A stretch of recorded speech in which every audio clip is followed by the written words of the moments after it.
Well, springtime is usually brisk for real estate sales, but it has been anything but so far in the Capital Region this season. March sales numbers show there has been a slight bump in the price of single-family homes, but the condo market is flat. And realtors, both new and experienced, are beginning to feel the pinch. CTV's Aaron Glazier has the story. Yeah, it's been on the market for less than a week, but an offer first day. Offers are steady, but the March real estate numbers for Greater Victoria show sales have dipped. Last month, our sales were a little bit down from last year, but we seem to be a little bit more balanced in terms of the number of listings. The number of listings is a little bit lower than last year, so I think it's a good sign coming into the spring market.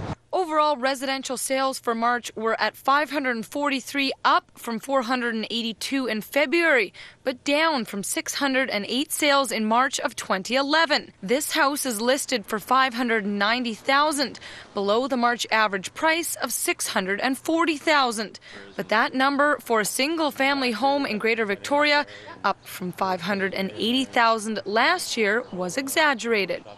We had two properties sell over $4 million. That's going to make a big difference. Knock off some square footage and townhouse and condominium prices haven't dropped, but sales have plummeted. Townhouses down 15%, condos are down 17%. People who are selling are holding on, are holding tough. Analysts say the longer they wait, the more market competition they'll face. Active listings rose from close to 4,300 in March, up from 3,900 in February, a trend Crabb says is typical in the spring. At the beginning of 2012, we forecasted that it would be flat for all of this year, probably into next year, both in terms of prices and the numbers of sales. The tough climate has new realtors working extra hard. I've been doing this for about a month and a week now, and this is my first listing. I want that sale, and I'm working this house like you wouldn't believe.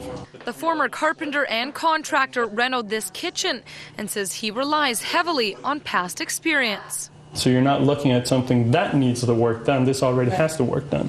I feel I can give people an honest idea as to where they're heading when they buy a property or when they're looking at something. The number of realtors in Greater Victoria has dropped since the market's peak in 2008, down from 1,327 to 1,280, showing there just might be some truth in that old saying, 10% of realtors produce 90% of transactions. 100% true.